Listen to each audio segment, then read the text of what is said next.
But how I would like to introduce Jane McGonigal from Institute for the Future is by a quote of hers, which actually exists in the Ethical OS Toolkit, also available on Institute for the Future's website.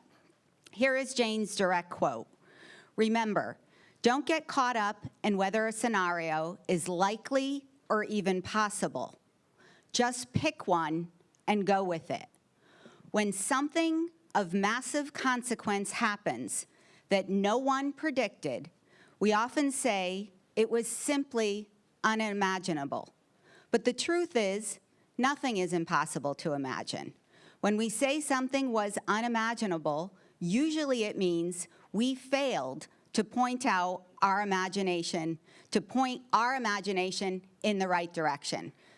Jane McGonigal, Institute for the Future. Do I have the lovely little clicker for my slides? Little clicker? Great, thank you. I've never used one of these before. We'll see if I can figure it out. So I'm the Director of Game Research and Development at the Institute for the Future in Palo Alto. How many of you have had any interaction with the Institute for the Future before? Okay, great. So just to give you the brief background, we're celebrating our 50th anniversary this year. We're a nonprofit research organization that helps companies and foundations and government organizations do a better job of anticipating what might happen in the future so that we can make better choices and take strategic action today. And as the Director of Game Research and Development, my job is to help people imagine what's hard to imagine so that we don't get blindsided by the future. And I use my expertise as a game developer to help people game out what might happen in future scenarios. And I wanted to start today by calling attention to a headline that was in the Washington Post this morning. The American Psychological Association just released their annual survey of stress in America, and they found that 69% of Americans say they are highly stressed about the future. This is up 10% from last year. And this is the level of stress that causes physical consequences, mental health tolls, loss of productivity at work. And so helping people feel less stressed about the future and more in control of the future, because we can better anticipate it and better shape it. That's the work that I do, and I want to share with you the latest toolkit that we've developed to give people really concrete, practical ways to get better at anticipating and shaping the future. It's called the Ethical Operating System. This was developed with funding support from the Omidyar Network. And I'm going to show you some of the tools and research in this toolkit, but I just want to preface this by saying it's free, it's online at theethicalos.org, there's a Creative Commons copyright, so you can take it and do whatever you want with it. It is a free resource for you to use. And I thought I'd start by talking about the nature of this toolkit and what we hope to do with it by sharing with you a story with a happy ending. When we talk about the future, we usually don't know the ending yet, so it's kind of fun for me to be able to share a story that does have an ending, let alone a happy one. And that story is about a new technology that was recently demoed by Google, the duplex technology. How many of you saw the demonstration earlier this year in May of these vocal agents, artificial intelligence programs that can speak as if they were human in really natural language? Okay, some of you, I'm going to play the demo, and I just want you to pay attention to the vocal agent and how natural her language is and how easy it would be to recognize this agent as a human. So let's watch that video.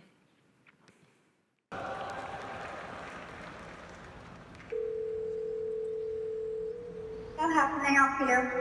Hi, I'm calling to book a women's haircut for a client. I'm looking for something on May 3rd.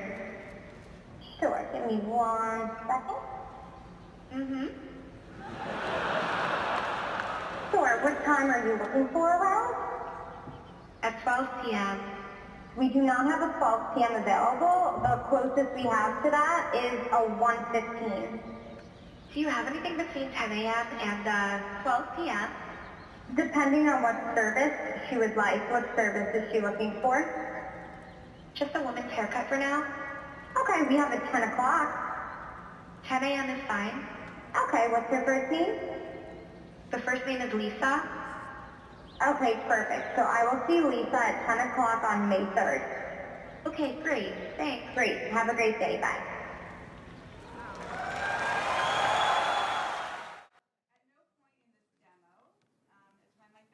Yeah.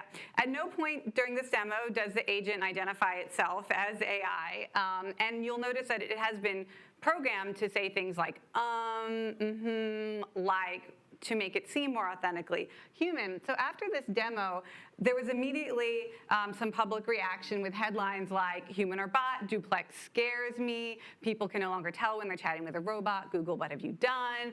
Google duplex, why people are so terrified by new human-sounding robot assistant. Google's AI advances are equal parts worry and wonder. We cannot put off finding an answer to AI ethics any longer. And these headlines came out in a really rapid fashion in just a few days after this live demo. And that the conversation publicly started to move very quickly to this question: is this technology ethical and moral? And people started saying Google really should have thought about the ethical issues before showing it off. And you may have had, as you start to think about this technology, maybe a feeling in your stomach that there's a little bit of uneasiness about a technology that is intentionally designed to be deceptive about its fundamental nature. You might not be able to articulate why you're uneasy about it. And that's part of the work that the Ethical Toolkit is designed to help people do, to start to articulate why do certain technologies make us uneasy and what specific consequences might they have, or what specific uses might they have by bad actors, so we can start to come up with policies and product changes to avoid them. Now, 3 days after this demo, and this is why I say this is a story with a happy ending for now, 3 days after the demo, Google actually responded to this conversation about the ethical consequences, and Google said preemptively, from now on, the AI voice system will identify itself as a bot in the future. So it took just 3 days for public conversation about the ethical issues of the technology to actually change what the company was doing. And then later, just 5 months after this, California actually passed at the state level a law banning bots from pretending to be human. So you can see how this has kind of became a positive cycle of a demo of a new product. People start to talk about the ethical issues, start to see how it could go wrong. The company takes some responsibility, the government takes some responsibility, and we all work together to help safeguard the future. This is why I say that we are essentially all Mark Zuckerberg now. Everyone in this room, everyone who uses technology, who adopts technology, who brings it into their organization or their city, who makes a product, we are all responsible for getting better at anticipating the long-term consequences of the things that we build and buy and integrate into our families' lives, our organizations' lives. And so we all need to play a role in better anticipating what these technologies are doing. I think most of us in this room would agree with the statement from Kevin Kelly, one of the original founders of Wired magazine, that technology generates as many new problems as solutions, and that most of the problems we will have in the future will be caused by the technologies that actually look like solutions to us today. The problem is that if there's one thing we know about the future will always be different. It is actually quite hard to predict things that we have no firsthand experience of, to imagine things that have never yet happened. And if we don't get better at figuring out how to see things we've never seen before, then we risk falling into a period of what I've been calling post-traumatic innovation, which is where we pour all of our policy efforts and our educational efforts and our development efforts at solving problems that have already traumatized us, problems we are already aware of, which it is important to address.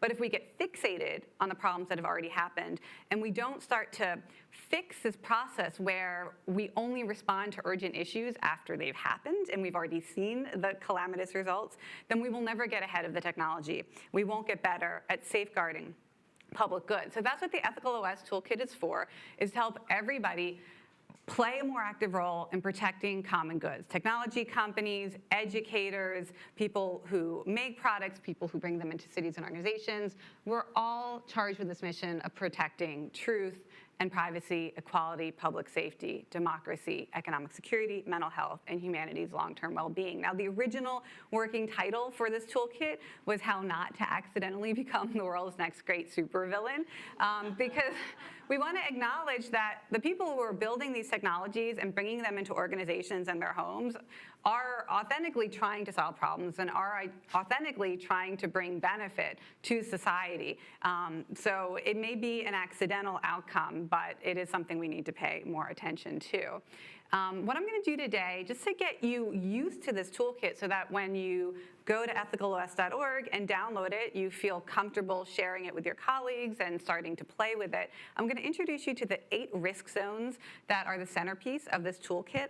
These are the 8 areas where we see an intersection between technologies that are emerging very quickly, scaling up very quickly, with social issues where there's a significant chance of harm to one or more social groups. And these are meant to be sort of surprising risk zones or intersections. You'll notice climate change is not mentioned in here. Obviously, climate change is a huge risk for the future, but it's not one that is likely to blindside us in the sense that we are pretty well aware and monitoring it very closely.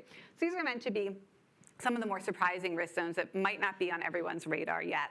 So I'm going to walk you through the risk zones, and I'm going to share with you some signals of risk that are part of our foundational way of doing research. When we try to figure out what might happen in the future, we look at things that are already starting to happen, things that have a kind of trend or pattern to them that are likely to escalate or be amplified due to forces that are driving the future in that direction. So I'll share with you some of those signals so you have really concrete examples that you might be able to share with your colleagues.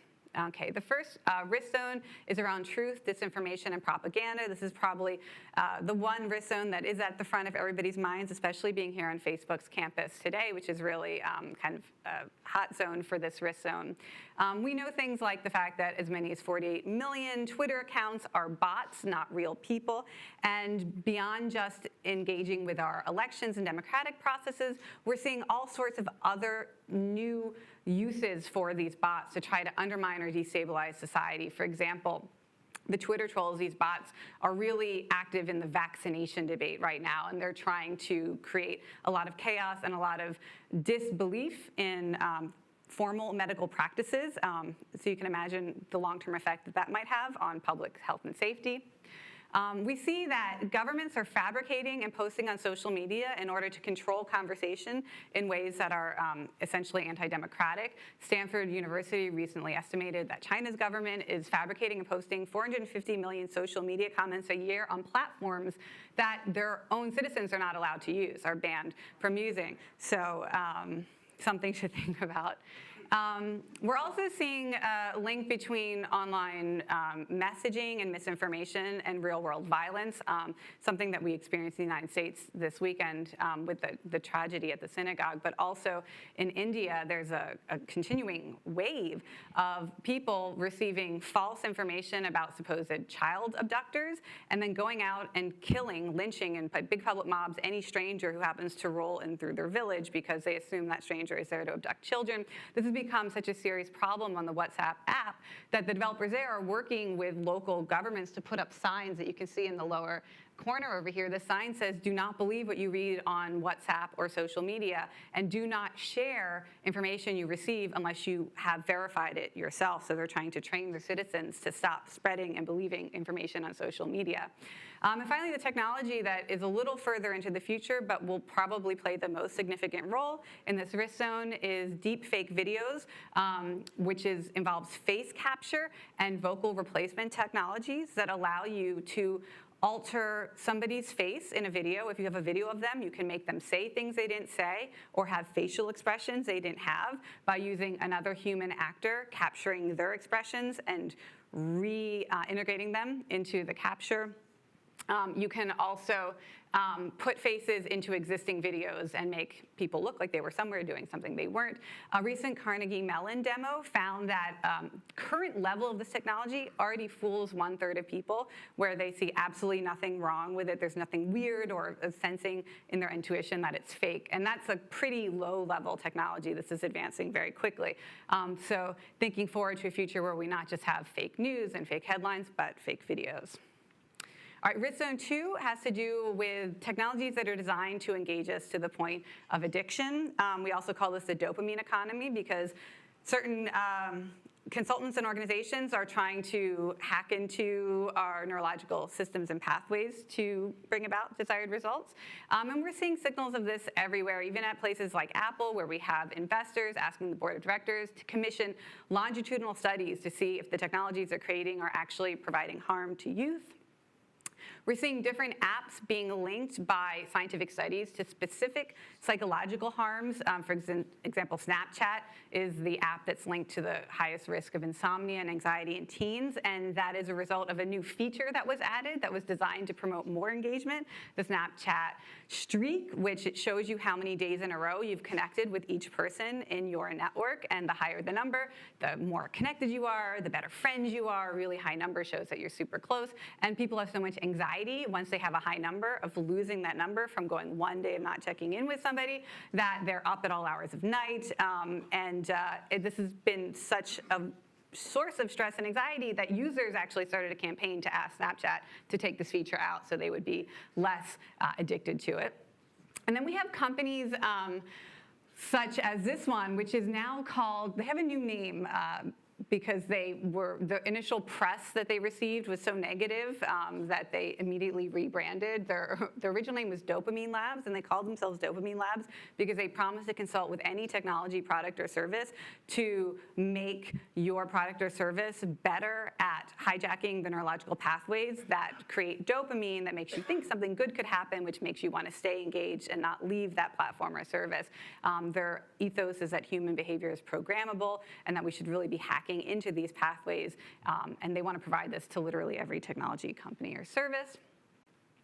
Risk zone 3 are economic inequalities that take many different forms, not just financial assets, but things like access to stable work, or to cryptocurrencies, or to virtual assets. To give you a few signals, automation is obviously a big factor here. This is a quote from a long-distance truck driver who's concerned about his future. Drivers like me will soon be extraneous, roadkill, so to speak, except we won't be dead. Who is taking responsibility for the human cost that runaway technology is causing? Not the companies reaping enormous benefit. And this will be one of the, I think, the biggest issues of our time, to look at policies and regulations and norms around how profit from automation is distributed to citizens. Looking at cryptocurrencies, software that tracks the distribution of these currencies has found that Bitcoin, for example, of all of the Bitcoins that have been mined and are in existence, 97% of them are owned by men, and only 3% are owned by women. And this has to do with the ways that you earn this cryptocurrency, the particular communities where this became popular first that were heavily dominated by men. And so we see that there's a particular allocation of these assets that may lead to unequal wealth gains or unequal risk, depending on if this is a bubble or not. So that's something to keep track of as we create new assets. How are they being allocated across society, and who bears the risk or benefit?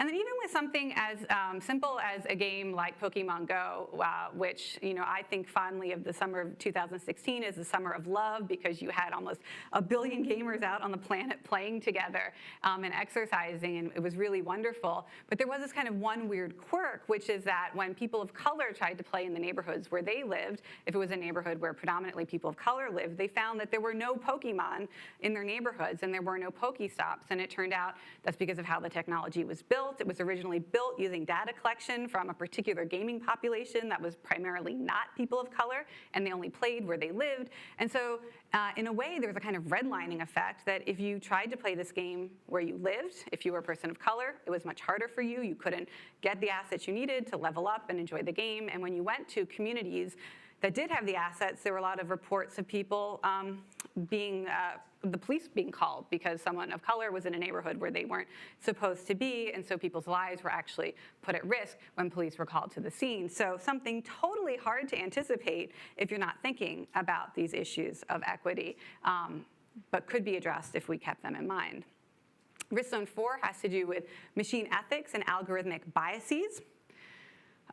One of the biggest cases that we're seeing already impacting lives today have to do with sentencing algorithms. You probably are aware that a lot of sentencing happening now in our judicial system is being done with the support of algorithms that predict whether someone is likely to reoffend or not. If they're likely to reoffend, they get longer sentences. But it turns out that the data that this system is built on is quite racially biased, and that the algorithms actually increase this racial bias because it does not take into account the fact that people of color are more likely to be arrested for committing the same crime as a white person, more likely to be convicted if put on trial.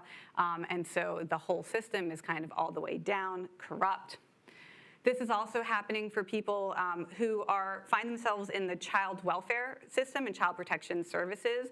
That community is also using algorithms to predict risk to children in a home, and they're calculating different factors, such as whether your household has ever accessed food stamps, whether your household has ever accessed mental health support, free community mental health support, and if you have done any of these things, your risk score is increased. And when an algorithmic audit was done of this tool, they found that the #1 predictor of whether your children would be taken away was if you were, by this algorithm, was if you were poor, because you were more likely to have to use free services in mental health rather than private ones, or you were more likely to access food stamps. So in a way, we see a lot of people now who are having a much more severe response from the system simply because they're poor.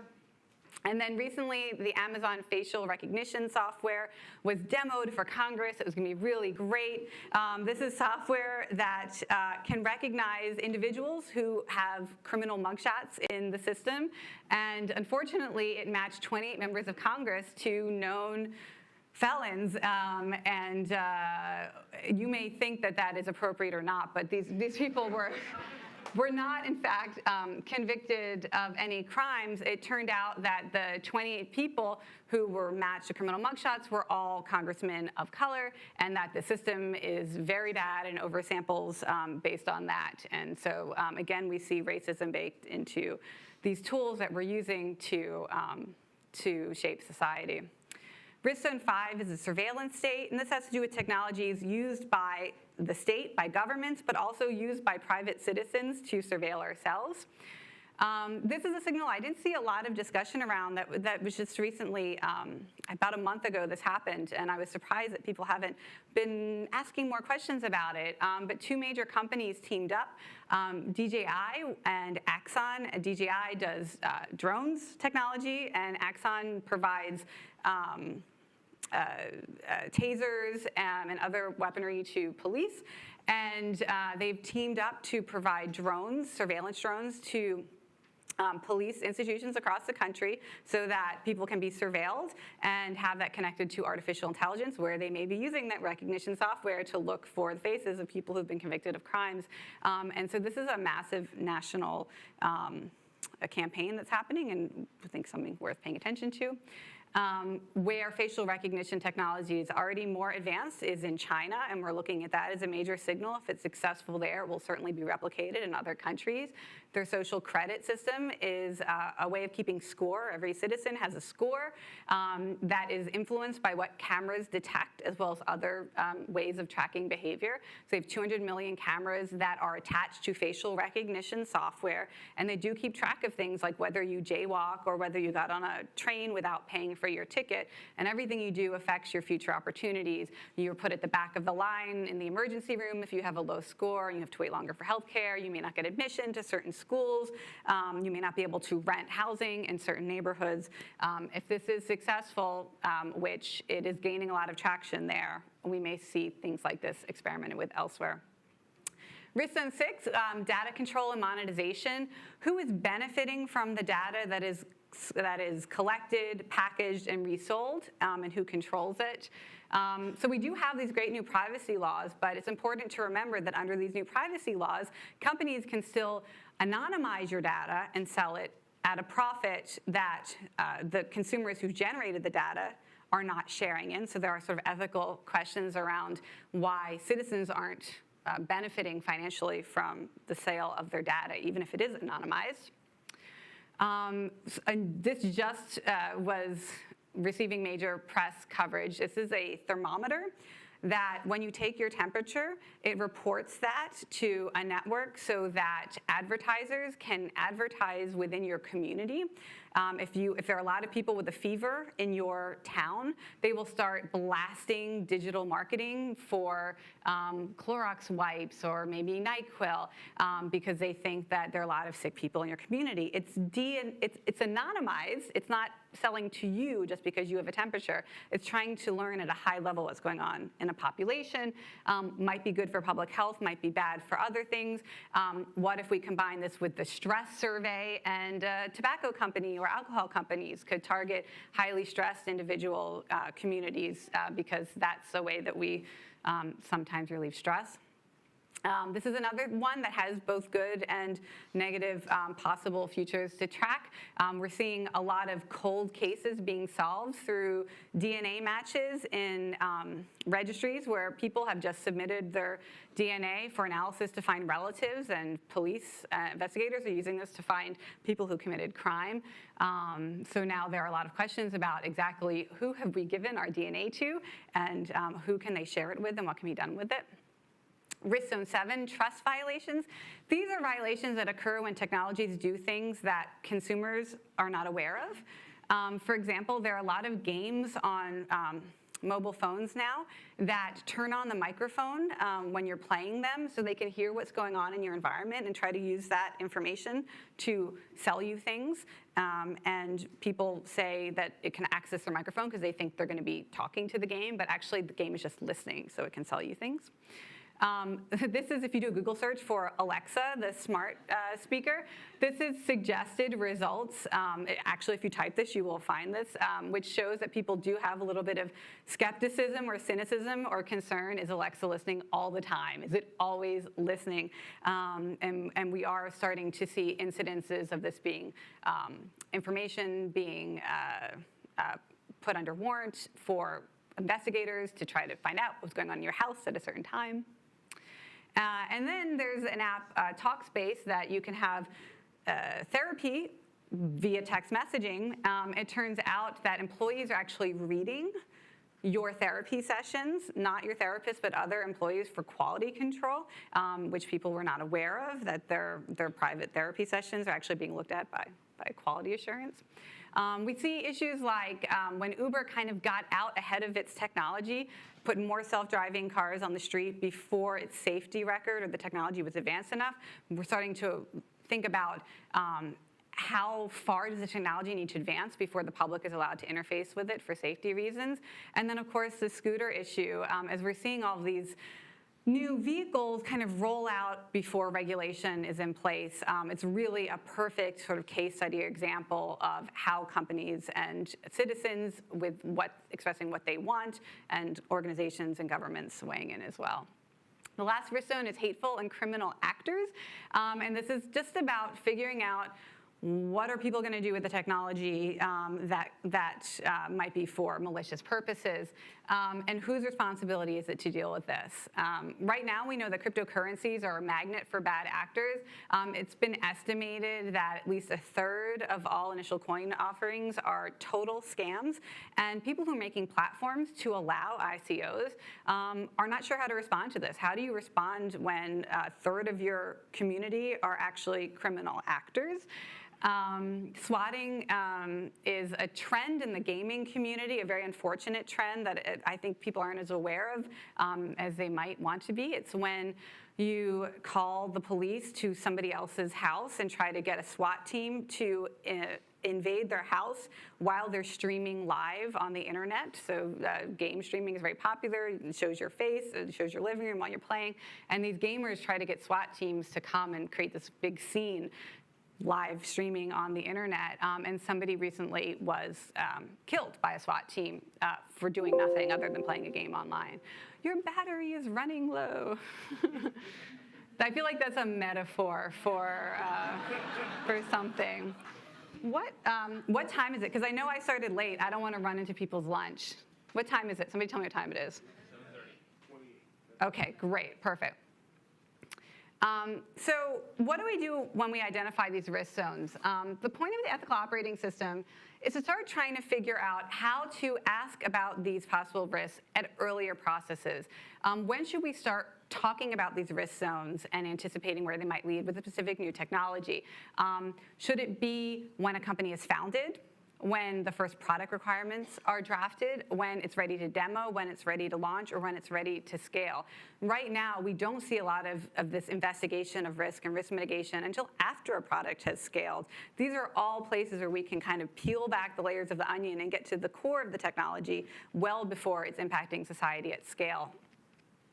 We also are asking the question, who really shares the responsibility to help anticipate this and help mitigate these societal scale problems? Here are some people that we think should be collaborating and sharing insights, and it's why we've created this toolkit so we can all talk to each other, come to events like this. So it's everybody from founders and investors to advisors and board members, the engineers who build stuff, the product managers who design them, journalists who cover the technologies, researchers in academia who are studying their impacts, students who are training to work in technology or to work in government, and really users who may have that gut intuition about how technology might affect them also need to speak up about where we want the future to go. I'll just end by sharing with you one of the tools that's in the toolkit. There are 3 different tools that allow you to assess how a specific technology might lead to any of these different risks and what your role is in preventing them. But one of the tools are 14 scenarios where we dive deeper into specific risks that might occur with specific technologies across these risk zones. And we have some tools to help people figure out how to stretch their imagination and better anticipate consequences across a wide variety of risks and technologies. So scenario number 1, this is the one that I think is most salient and top of mind. I think everybody agrees this is coming, and we know technology companies are trying to get ahead of this, but technology companies have said they don't think the technology will be able to keep pace with the people who are trying to seed disinformation.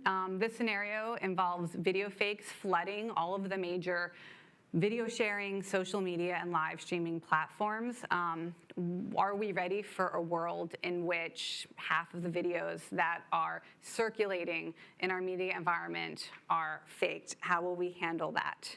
Technology companies have a role, but the rest of us do as well. Scenario 2 looks at when facial recognition technology is available as a mainstream subscription tool.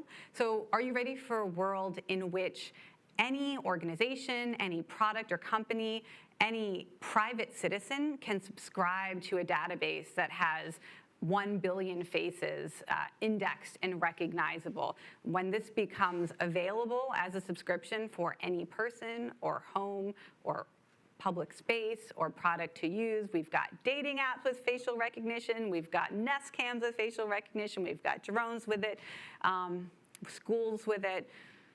What might happen in that world, and what risks across these risk zones should we be looking at? And one more scenario for you to consider. We're already seeing mental health algorithms that can successfully predict likelihood of currently experiencing or in the near term experiencing mental illnesses such as severe depression, chronic anxiety, post-traumatic stress disorder, or even personality disorders like extreme narcissism or sociopathy. Are we ready for a world in which these algorithms are being used by a variety of organizations? Organizations like governments or admissions offices at schools or human resources departments or dating apps. These algorithms work by assessing things that you do publicly in the social media ecosystem, looks at what you like, what videos you share, photos of yourself. You share how your face looks in different facial recognition environments to see what emotions you're making. Are we ready for a world in which people are being constantly surveilled and assessed for potential mental health risk, possible benefits, possible negative consequences? I think I will leave there for conversation. There's one more scenario involving surveillance toilets that I will direct you to the ethical operating system. And as you take your next bio break, to imagine what if you go into the bathroom and you're told that this toilet can detect everything from medications, alcohol, stress levels, pregnancy, and combined with facial recognition technology, you may be contacted regarding your contribution if necessary. Are you ready for a world in which that is a widespread phenomenon? There are patents to make it so. And I refer you to the ethical operating system to learn more about that scenario. Please download this tool. Please contact us at the email address provided, or use the hashtag in sharing signals online. It's an evolving conversation, but we're trying to get everyone involved in looking at the next wave of potentially traumatizing consequences so that we can prevent them. Thank you very much.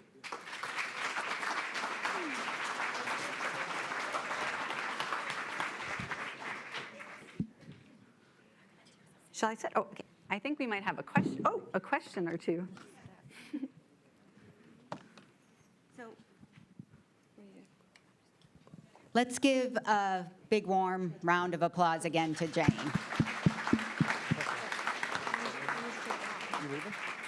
So Supervisor Slocum and I have just two quick questions, because we definitely want to open it up to folks in the audience to ask. Fascinating presentation. Supervisor Slocum, I'm going to let you kick it off. Yeah, I get the first question. Is this on? Can you hear me okay? Can you hear me okay?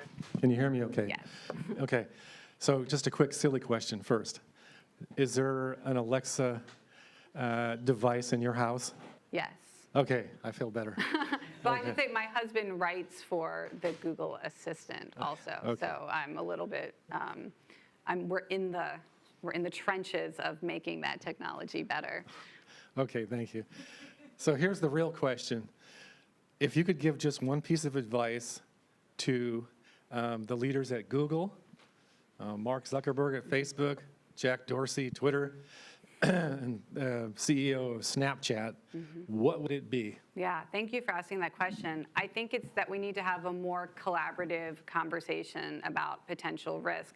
With all of the consequences that we've seen emerging that people are calling unimaginable, there were people external to the organizations trying to raise red flags. And we have a number of suggested ideas in the Ethical OS Toolkit for how to open up the conversation so people on the outside of a company might be able to help when internally the risk hasn't been identified.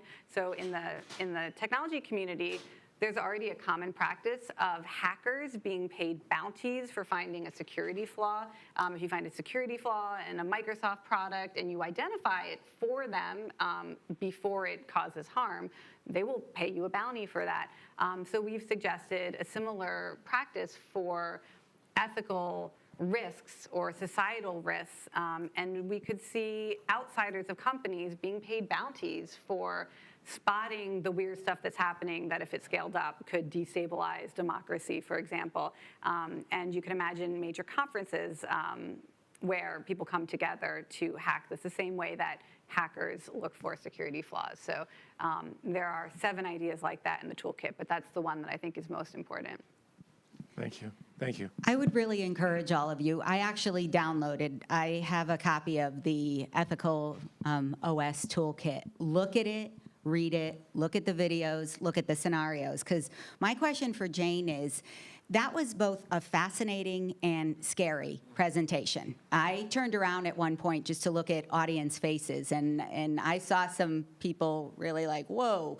That's why I started with the happy story, because it shows that we have power, right? Yes. It shows that there is a way to engage really constructively with these risks. And that's what I wanted to ask you, to share with the audience. How do we balance this great newfound knowledge with our ability to actually embrace technology?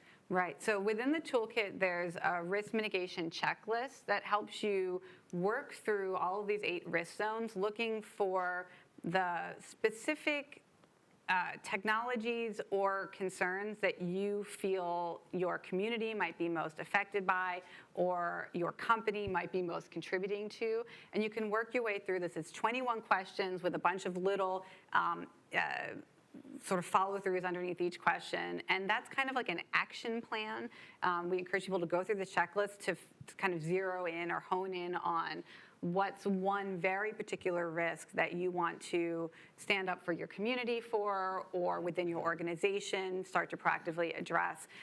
And we do encourage in all of these actions to have as collaborative a process as possible to bring multiple stakeholders and diverse communities into this, because imagination is limited at an individual level, But at a collective level, we can see a problem from so many massively multiple points of view that the blind spots get eliminated. So use the checklist and then try not to work in silos, because the silos are how we get blindsided.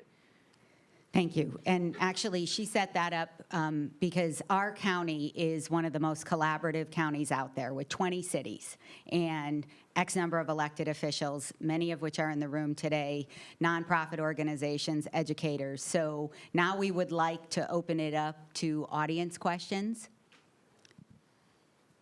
Does anyone have an audience questions, or are people busy downloading the ethical OS? Rich? So, Rich, a microphone is coming. If you could just identify yourself. And just also, it's a PDF with links to some of these signals. So don't worry that you're downloading an actual operating system. That's just a catchy name. It's just a PDF with links. So please feel comfortable downloading it. Rich Hedges, San Mateo resident. I'm actually a fan of Stephen Levy, if you're familiar yeah, sure. with some of his stuff. So I'm going to make a statement and have you react to it. I'm not troubled at all with calling something to make an appointment and there being a bot. I might be troubled if I call to talk to my priest and get a bot. But I am very troubled with that person being replaced by a bot. And I'm troubled from this vantage point, not so much the loss of work, but the loss of feeling of usefulness that people have through work. And that will have a bigger impact on our society, because we can replace income. We can't replace that feeling of self-worth. Yes, absolutely. Yes, I mean, what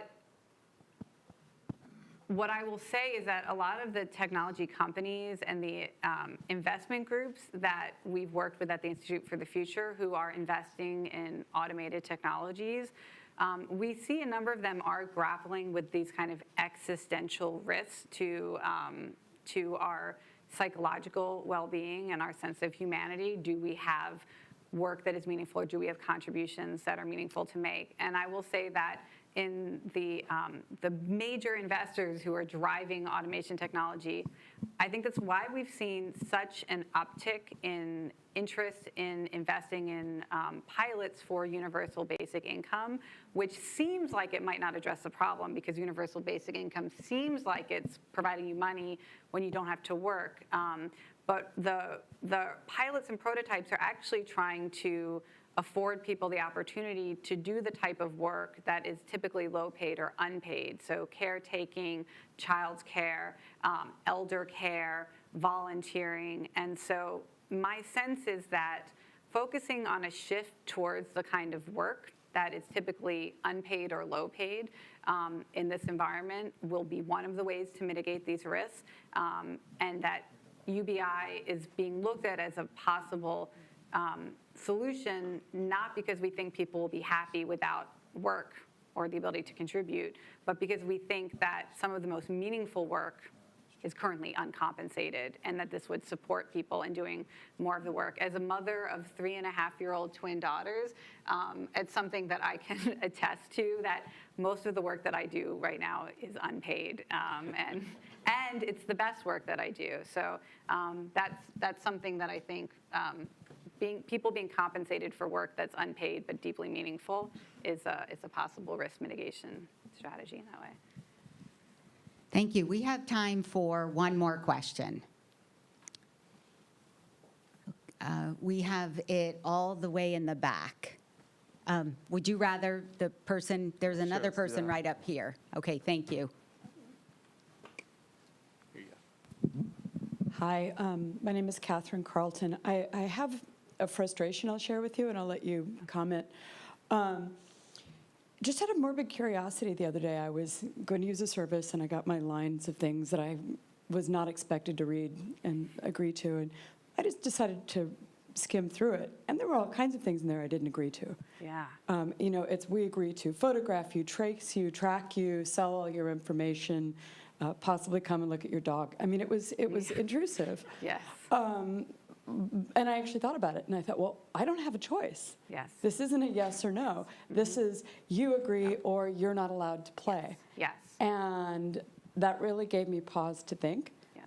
And I appreciate as a business person that may be how they make their money, that's their business model, yada, yada.